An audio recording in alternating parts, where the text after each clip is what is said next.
a duet, a double act, so bear with us if our handover isn't as smooth as it might be with Anton Deck, but we'll do our best.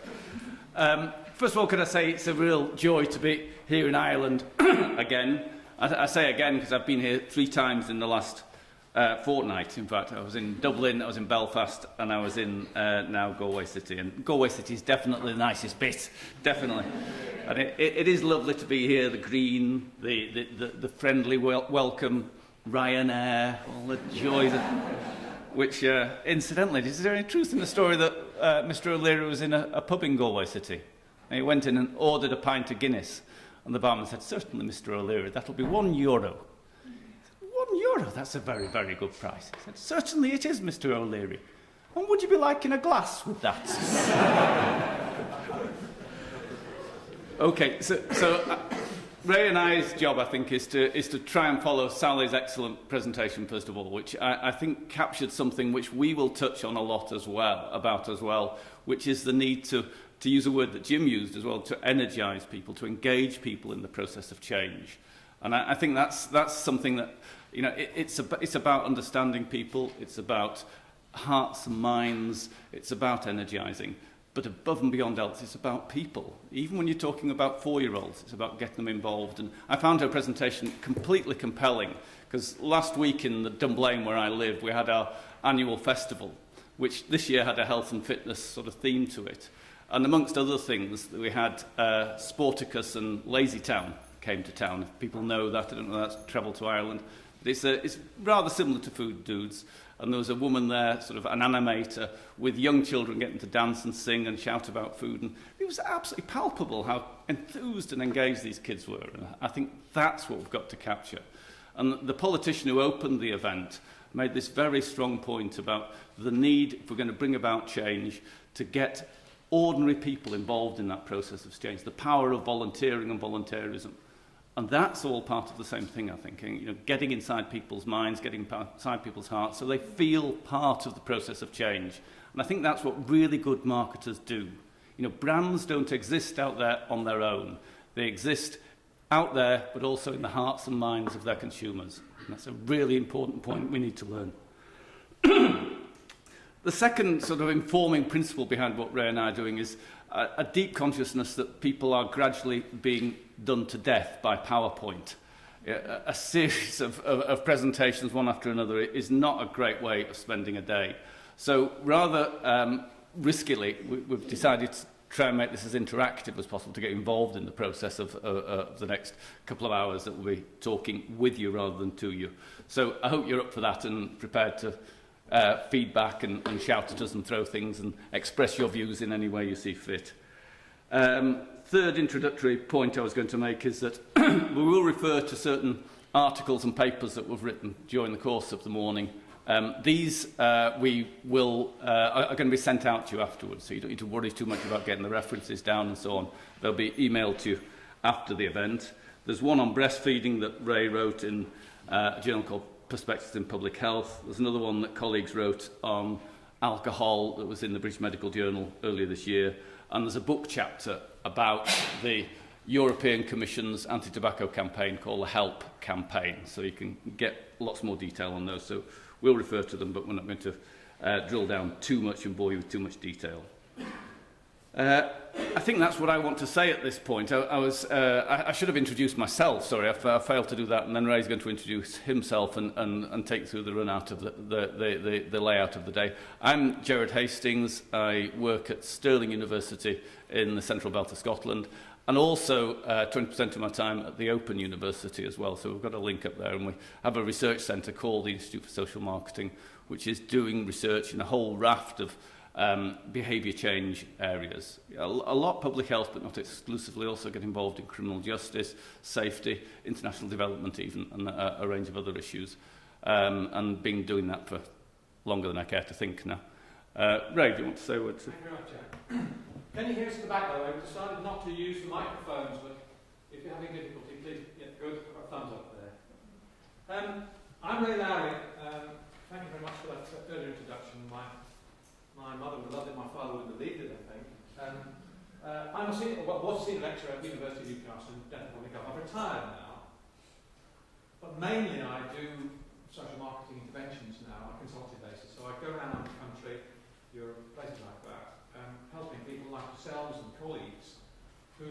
the benefits of social marketing, but don't necessarily know how to start or to do the various bits and pieces. I'm a public health doctor and dentist by training, but I really got interested in social marketing a few years ago, in the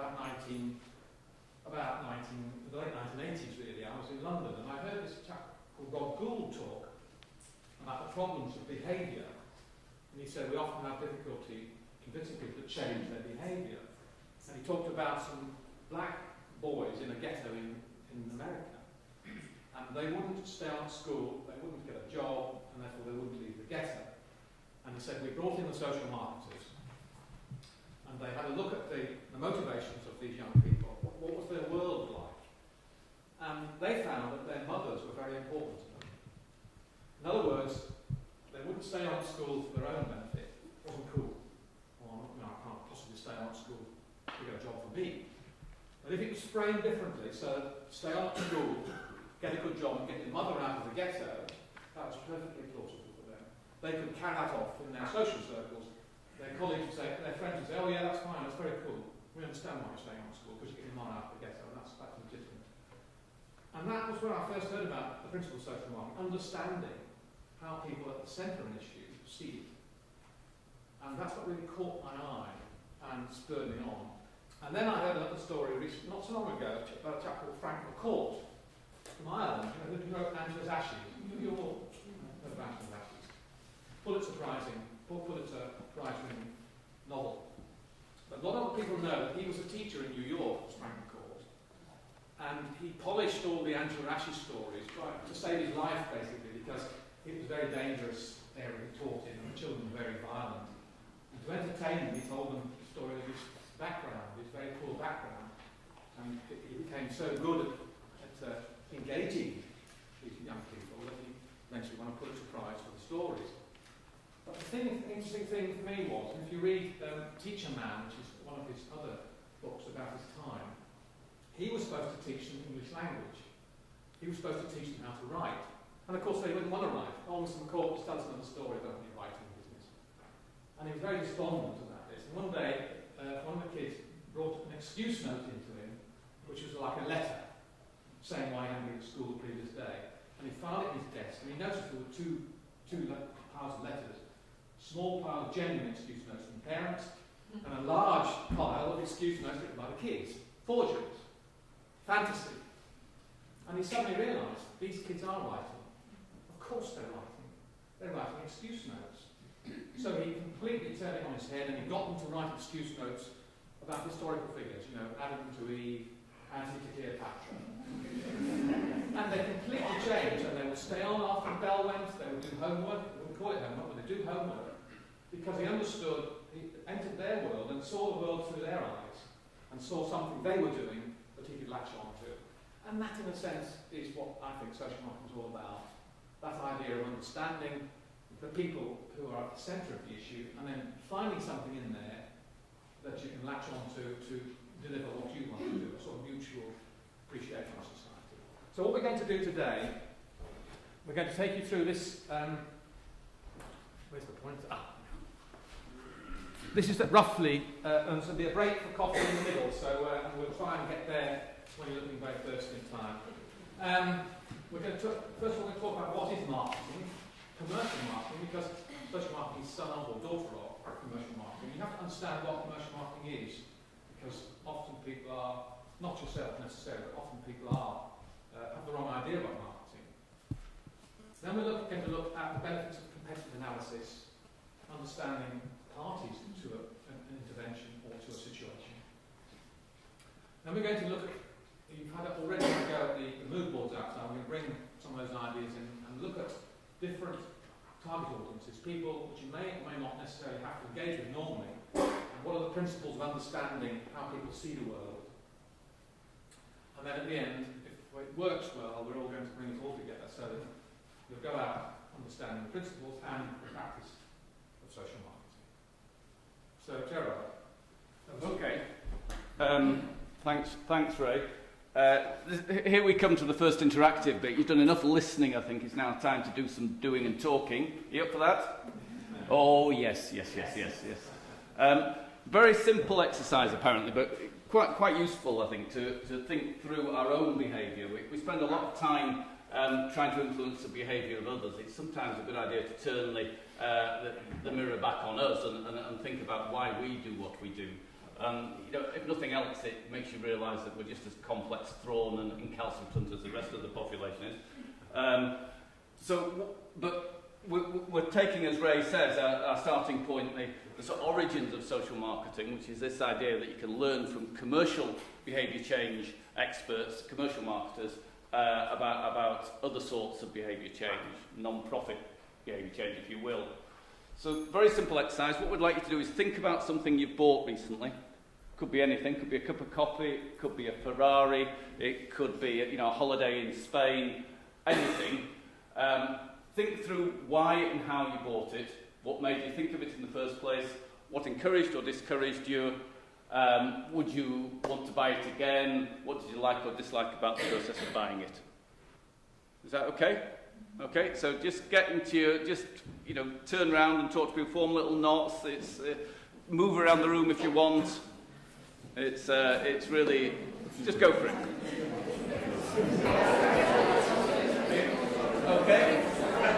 Okay, you all got a good story to tell when Ray comes with the microphone and puts you in, stars in your eyes or Ireland's Got Talent or whatever.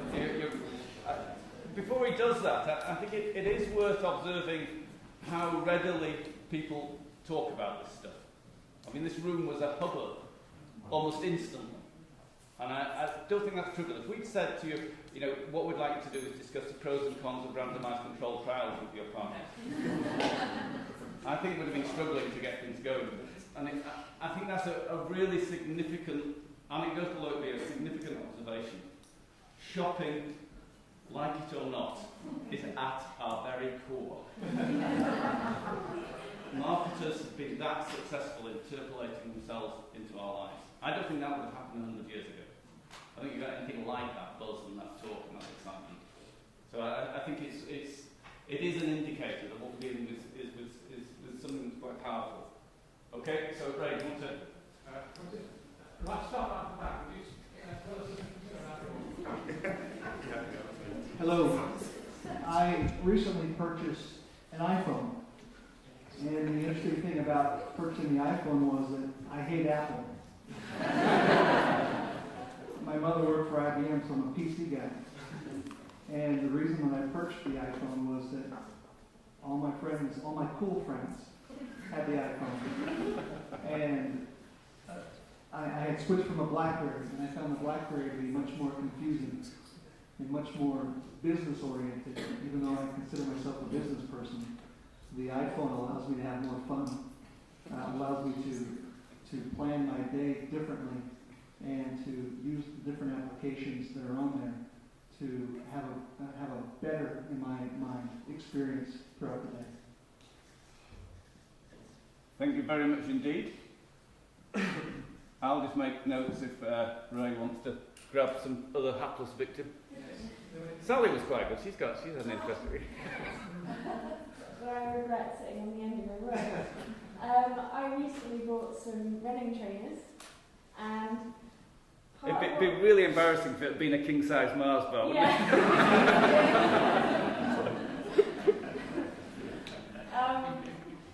I guess the interesting thing for me maybe is that I knew I needed some new trainers. I've been thinking about it for a while, thinking, I'm running slower because my trainers are wearing out.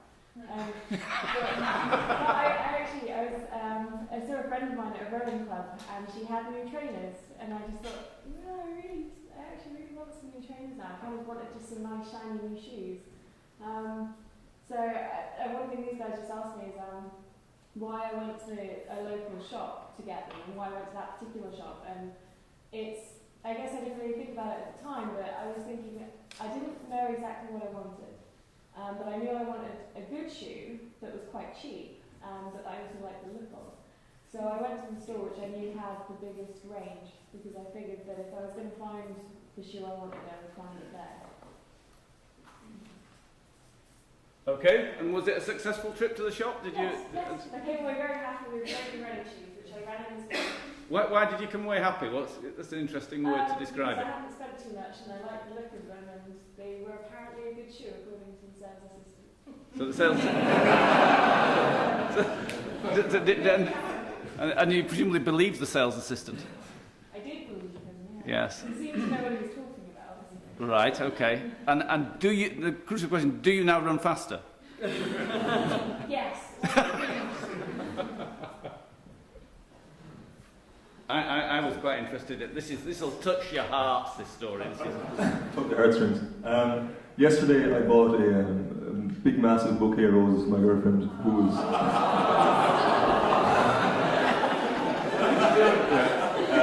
He only bought it because what he'd done the night before. They told me to say this, and basically, yeah, would I do it again? Yeah, of course I would. She was sick last week, so she's living in Galway, so I said I'd kill two birds with one stone. No, I'm joking. No, and luckily she's on the mend, so we're all concerned. She's back. So, and the flower did work for her. So nice smile on her face. So it's all good. So, how did you decide where to buy them? I didn't actually. I kind of wandered around like a headless chicken. I'm looking for the nearest centre, or and I couldn't.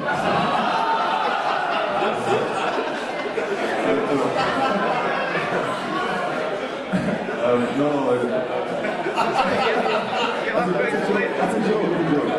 Can you explain the joke for poor ignorant visitors? Oh, sorry. Centre is it was the first or last port of call for some lads when they're buying flowers or chocolates, But I'm a bit serious. So I couldn't find a flower shop in Galway, right. And not that I haven't bought them before, but I couldn't find them in Galway, and eventually I found them on the kind of side street, and it was good. So. And were they nice to you in the shop? Very nice. Yeah, they saw me coming with the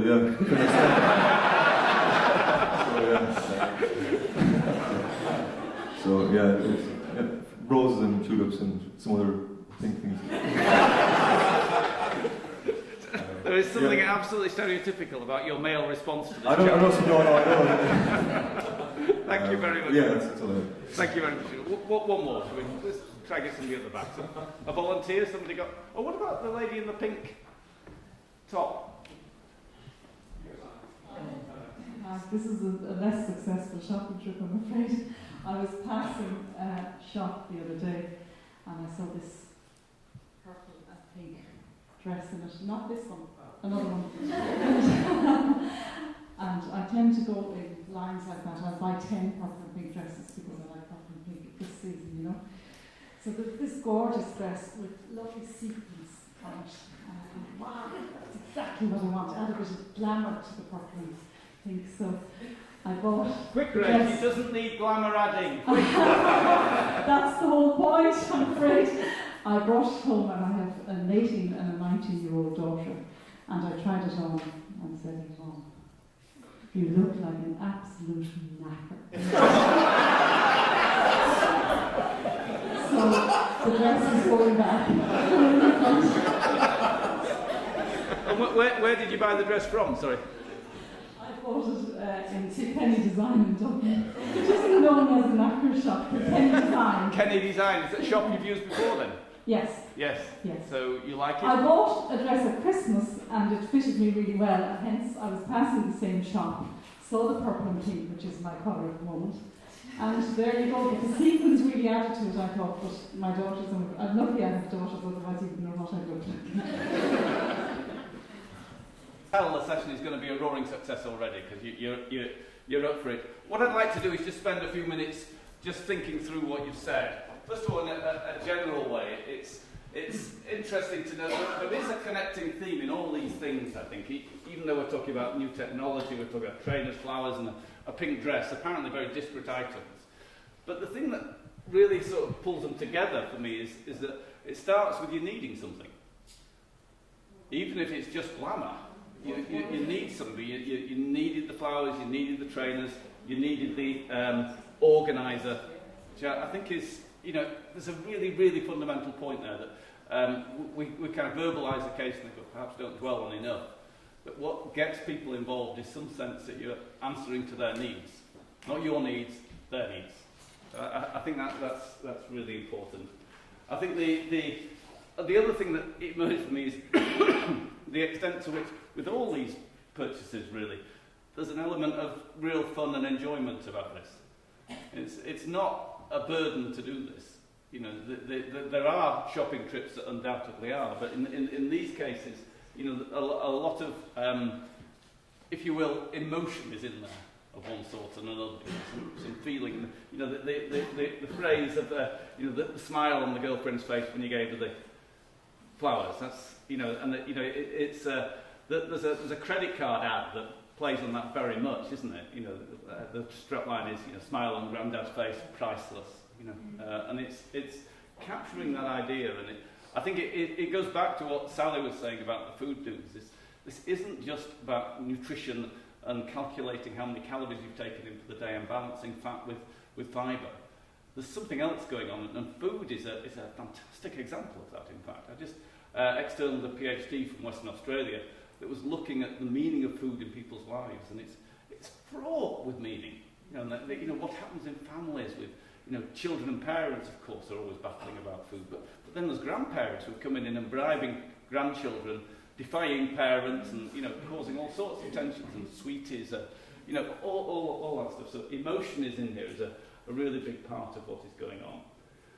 I think there's also a bit of stuff in there about choosing where you get things from, and that brings in a couple of issues. You know, I mean, the lovely thought of the young man going around looking for a flower shop and not being able to find it, but once he finds one, that's fine. And the shoe shop, looking, you know, knowing where that is, going back to the shop that you know, and the design shop, even though your daughters don't necessarily share your values, but there's something, there's a twin operation going on there. There's something about, you know, the need for the offer, the behaviour change opportunity, if you will, to be available, and for it to be coming from some sort of source that you've got a degree of trust in.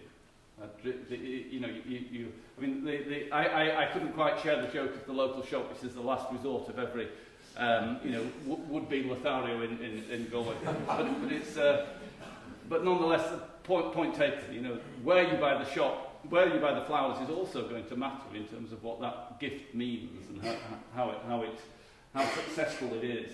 And, you know, again with the dress, it's a kind of almost a tragedy, isn't it? But you know, you go in, you get everything right, and then you get home, and teenagers are there to stop that working, aren't they? They just put so there's a series of things going on, which I think are very apposite for us today, and we should think about them as we go through the day.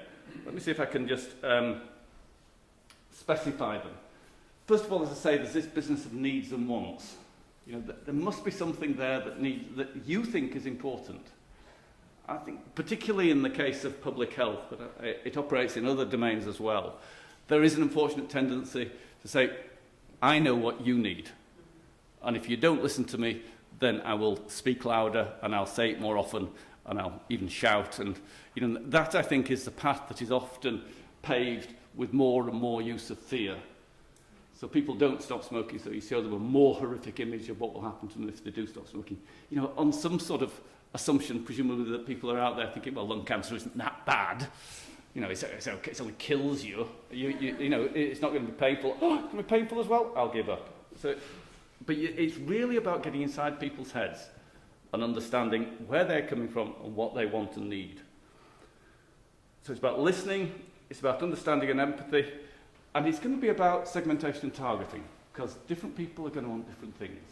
And we saw that beautifully with our examples here. You know, very different sorts of people doing very different sorts of things, and they need very different experiences in order to achieve that. You know, going to the iPhone, I think, was a really interesting one.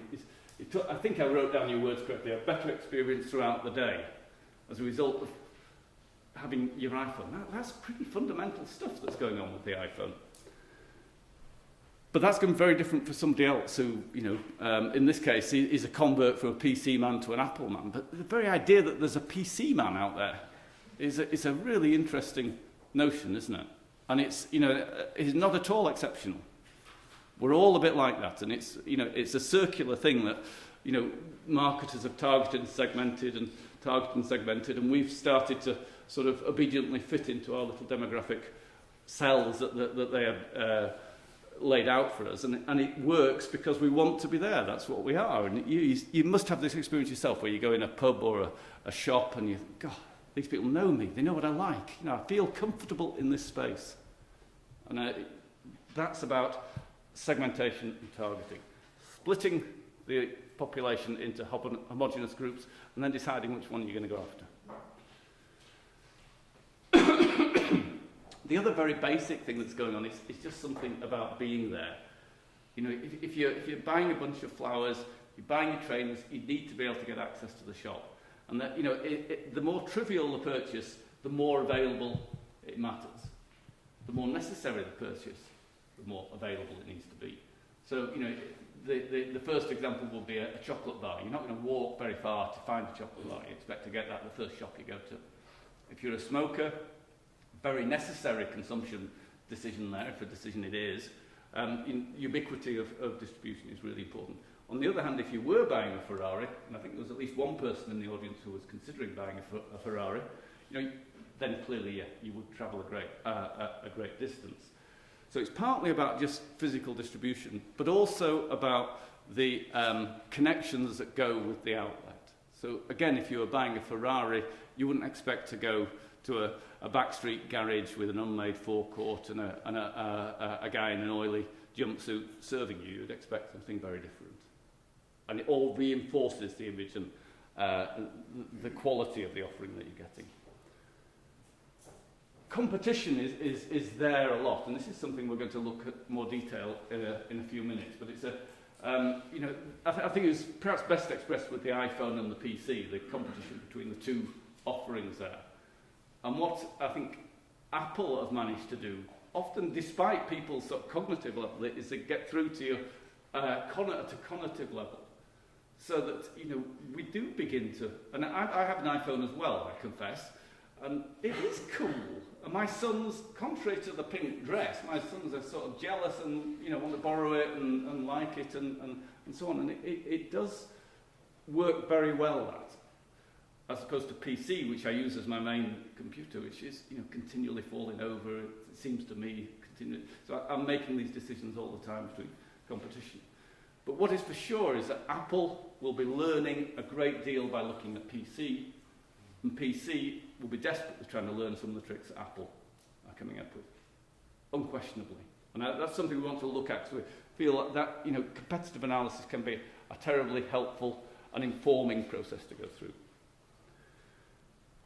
Reputation matters. Again, we'll look at this in a bit more detail, but experience of going to a particular outlet in the past will have a big impact on whether you go there again. So, you know, I'm deducing that Sally would go back to that shoe shop on another occasion because they did her well, they delivered what they were supposed to do, and it worked. Yeah, it worked. You know, the shoes are good. Whether perceptually or in reality matters not. You know, you feel satisfied with it. I'm very interested to know whether you go back to the shop in Dublin or not. Oh. Even though your daughter's now... I'm not decided actually now whether it's bling and it's glamour or whether it's bling and it's not. Ah. I have to get more opinions from people in my years, not them. Right, but I'm sure it is delightful, isn't it? It's glamour. It's glamour, isn't it? Reassure the woman, come on. But you can see how a process goes on there of building up a reputation. I don't know how you feel about Apple now. Are you still a PC man and anti-Apple, or are you converting gradually to Appledom? Still a PC guy. Still a PC guy, but it's chipping away. And there's certainly that tension going on of choosing between the two. And what matters there, and it's a word we'll use again later on this morning, is the extent to which you trust the offering that you're getting. You feel correct about it. You feel good about it. And I'm deliberately using this word feel rather than think, because that side of what goes on in life is incredibly important. And, one of the, I think, the failures, the tobacco control has been an enormous success, generally speaking, in the all the British Isles. It's really done. We've led the world in many ways. But the extent to which we haven't succeeded in eliminating smoking, I think, is a failure to recognise that what the tobacco industry is selling is not tobacco, it's not nicotine, It's hopes and dreams. And we're trying to fight that with science very often, and it's, you know, it doesn't quite work. You need magic to fight magic.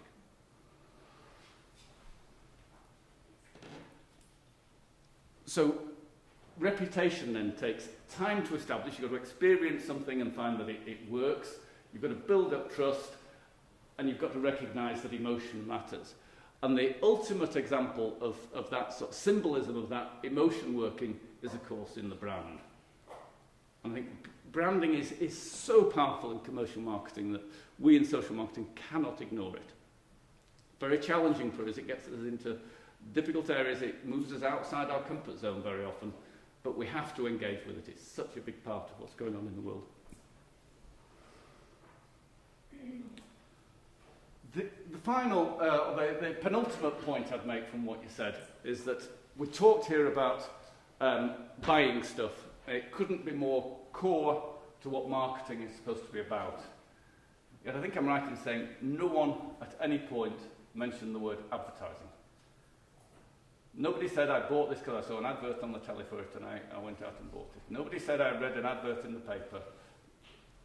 Doesn't mean that advertising is of no importance whatsoever, but it does call into question, you know, the old calumny that marketing and advertising are the same thing. Far from it. Advertising is, of course, just a subset of what marketers do. Indeed, you know, the stories we heard around the room no doubt were impacted by advertising. You know, certainly when you get into the big brands like PC and iPhone, no doubt some of that advertising has gone in there and partly constructed the cool image of the iPhone, for example. And maybe even the trainers you were buying, you know, you knew the brand of trainer that was being bought through advertising. So advertising is in there. But what is very clear is that it's just part of what is going on. And of course, the standard way of talking about that broader palette of colours that marketers paint with is the marketing mix, which is essentially about getting the right product, the right time, in the right place, the right price, presented the right way to succeed in satisfying, thank you very much, buyers' needs. And that's old definition, but it's nicely put. It's just getting across the idea that we do need to do a lot more than just tell people about things. There's a lot more to the game than that. So it's not just communications, but multifaceted effort that's needed. It's not a formula. It doesn't mean that every time you do anything to do with social marketing, you have to take out virtually a cookie cutter to work out what you're doing. It's about thinking about what the right thing to do is for a particular problem, a particular piece of change. And there are occasions when communication is the one and only thing you need to do. So, for example, if there was a fire in this building now, the quickest way to change your behaviour would be for me to just come up and shout, "Fire!" and you'd all run out. But very often it's more complex than that, and a simple message is not enough. Final point to make, and it's one, again, we'll come back to this on numerous occasions, but you know, deciding what is right in Tom Cannon's definition up there is really dependent on consumer input. It's not up to us to decide what is right, what is the right balance between communications and distribution, for example, what the right price is. These are definitions that have to have the subjective input of the person who's actually going to do the buying, the person who's actually going to go into the shop, the person who's actually going to wear the trainers or wear the dress. All that needs to be filtered, factored into the decision-making process.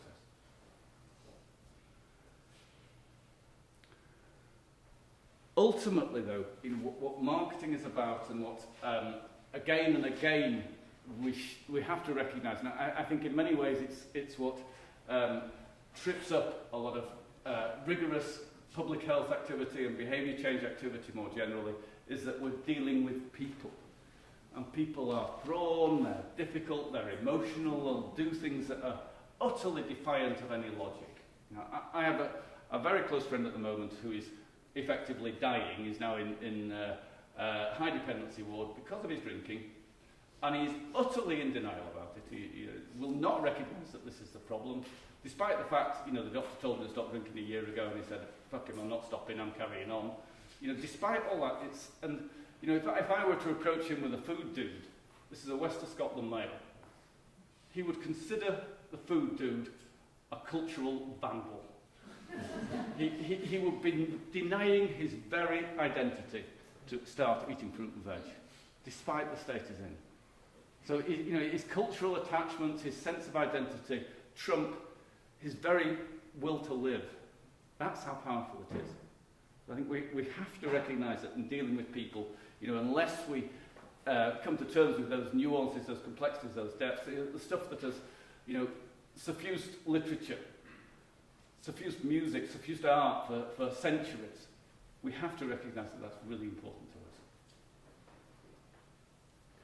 So then, if we start to try and put this into more directly our interest today, if commercial marketing is a matter of influencing consumer behaviour, social marketing then is a means of influencing social and health behaviour. And exactly the same sorts of lessons that we drew out of a shopping expedition can be helpful, at least, can shed light on the process involved in doing something that is often the reverse of consumption, the stopping of consumption, or the changing of consumption of this sort of product, the Mars bar, to the apple or the carrot. Both apply. And it dates back to 60 years ago now. An American academic called Weber was interested in social change. And what struck him was that there were a lot of social change campaigns going on at the time in his American city. And alongside it, of course, there were a lot of commercial marketing campaigns. And he began to wonder what was the difference or similarities between these sorts of campaigns. And the question he set himself is, can you sell brotherhood and rationality in the same way as you can sell soap? And he looked at the most prominent commercial and successful commercial campaigns, looked at the most prominent and successful social change campaigns, and drew the conclusion that the most successful social campaigns are those that mimicked what the commercial people were doing as well, in terms of how they used advertising, how they used branding, how they distributed their offerings, and so on and so forth. So that was the first time people kind of drew that link between the two. And about 20 years later, Philip Kotler sort of coined the term social marketing, and this is a contemporary definition of what social marketing is, concerned with the application of marketing knowledge, concepts and techniques to enhance social as well as economic ends. It's also concerned with the analysis of the social consequences of marketing, policy decisions and activities. So there's kind of two sides to the coin, and both are really important. On the one hand, we can steal a leaf out of the Apple book or whatever it might be. On the other hand, we can also do a great deal by looking at what Philip Morris is doing and trying to constrain and control that and changes. Jim made very good reference to this in his opening remarks. The need to look at policy, look upstream, and see how we can bring into alignment both what's happening on a grassroots level, but also what's happening in a legislative level and even a global level. So, in the case of tobacco, one of the most important things we can do is to constrain the tobacco industry. So both are important, and we'll touch on both today. So, pulling this first bit to a conclusion, then we've looked at how all these things emerge when we start to think about what marketing is. What we'd like to do is just concentrate on two of these for the rest of the morning, okay? I'll take them in reverse order. First of all, reputation. We're going to do this at the latter stage, and it picks up on the idea of branding, basically. I'm very conscious that in public health and in sustainability and a lot of other areas of behaviour change, we tend to be very comfortable with this for a start. Giving people knowledge, educating people. It's a very safe area. It's got a beautiful self-validity about it all. Who could argue that education is a bad thing? So we're very comfortable with that. We can also cope very nicely with changing attitudes. So as well as telling people that smoking kills and veg saves, we're also happy to say that cooking is fun and condoms are sexy and veggies are enjoyable and so on. So we can get into areas of attitude and opinion of that sort. We, of course, get very comfortable with the idea of behaviour change. Eating fruit and veg, avoiding tobacco, jogging, all these things are grist to our mill. It's very, very much core business for us. But there's a whole other area that doesn't fit into any of those boxes really, but it is really important to how we think about ourselves. There's identity, power, feeling good, hopes, something about this is who I am. My friend Bill, who's struggling for his life now, has a very clear sense of his identity, and that's really, really important to him.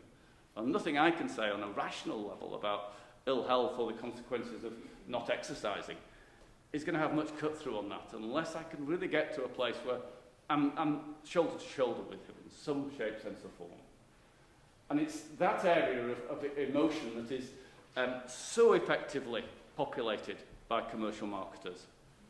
But with the noble exception of things like food dudes, there are very few public health or sustainability or good behaviour brands, if you will, out there. But before we get to that, we want to look at this issue of competition. And here we're really going out on a limb, so we need your cooperation, because we're going to do something really scary, and there'll be no safety net. We're going to get you involved in role play, okay? And we're serious about this. You've really got to go for it. It's no good being a little bit tentative or playing a bit of the role. You've got to really go for it. So what we're going to do is look at competitive analysis. And we want to split you into two teams, okay? And we'll do this in a very simple way. Okay, so I think you've got to decide which way you're going to go. Go this way, yes. Okay, so that's the, because you were sitting between two seats, very clear. Okay, so this side is my team, okay? The A team. And we're the top team. My team, first of all. Okay, this is a role play. It's about infant feeding, breastfeeding. Okay, or the absence thereof. My team work for Best Start, a social marketing NGO retained to improve breastfeeding rates in Suntown. Current rates are 38%. The Health Authority are desperate to increase them, otherwise they face severe budget cuts. Central government targets have been set. They have to deliver on this. Best Start is also going through difficult times, and your job really depends on this working. This matters like hell to you. Whether or not you think breastfeeding is a good thing or a bad thing, you desperately need to change these rates. Okay? So I want you to do your damnedest to improve them. Are you up for it? Yeah? Okay? Because you're all out of the bloody job in the morning. You're not doing it. By the way, we should say we're going to brief you, and then we're going to let you go for your coffee, and there you must work in your teams and work up your brief, because we're going to ask you to come back to us after coffee and tell us what you're going to do about these real problems. Now, my team, the top team, we work for formula, okay?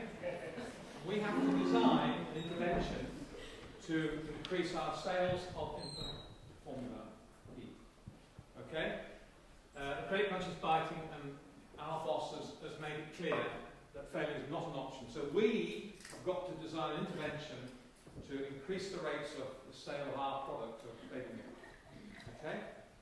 So you understand, and so during coffee time, you think about all the things that Gerard said about all the issues about marketing and how we're going to, to get the rates of our product up in this particular population. And let's now brief everybody on the target population, the situation.